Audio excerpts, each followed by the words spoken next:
Britain is battling its fifth heat wave of the summer, with temperatures hitting 38.1 degrees Celsius in London, the hottest day of 2026 so far, and the fifth hottest day ever recorded in the UK. 40 locations across central and southern England reached at least 36 degrees as people sought shade from the scorching heat.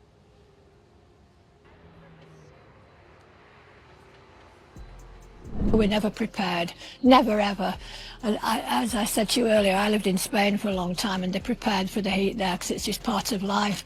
But here, they just panic when it gets to a certain heat and bring out all these warnings that stay in the house, drink water, draw your curtains, and if you're over 65 you might as well just stay in or you'll die. Yvonne's frustration goes beyond the temperature itself. She says Britain's infrastructure is simply not designed to cope with sustained extreme heat, particularly on public transport, where installing air conditioning comes with a significant cost. I don't think we can do a lot really.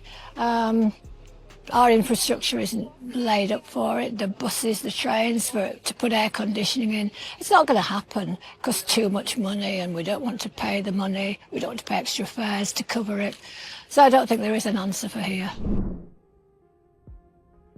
And London's landscape is showing the effects of the prolonged dry spell. Parks and green spaces have turned yellow, dusty and parched, with dried grass and scorched vegetation replacing the greenery. For some residents, the capital is beginning to resemble a desert.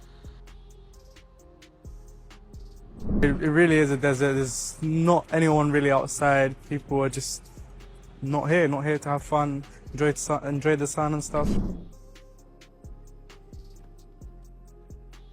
The parched landscape comes as England faces a severe drought crisis. July was the driest month on record for England and Wales, with England receiving just 6.5 millimeters of rain, around 10% of its long-term average. By August 10th, 71.3% of England was officially in drought, affecting around 45 million people, while more than 27 million faced water use restrictions.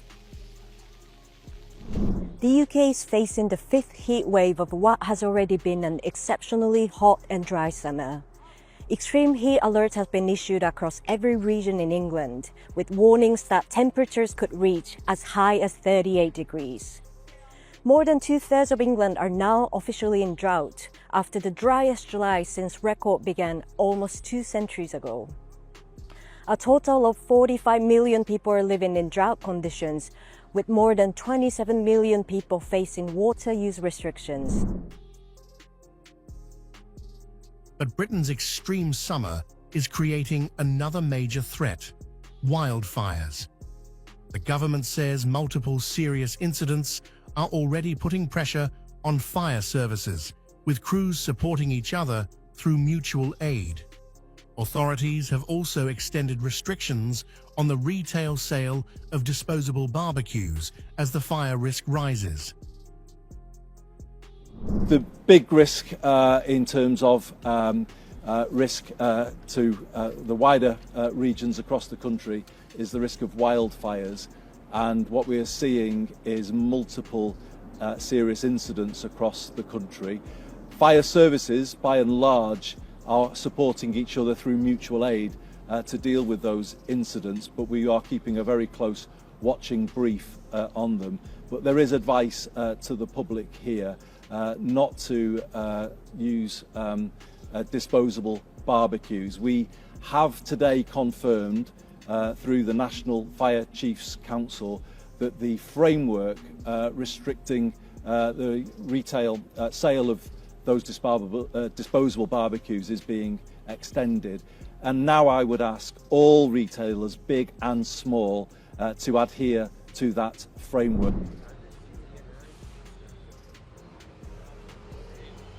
For Londoners, the combination of extreme heat, inadequate cooling, and water restrictions is raising a bigger question about Britain's ability to cope if these conditions become more frequent, and with the government warning that the extreme weather could continue for weeks, some residents are already worried about what the future holds.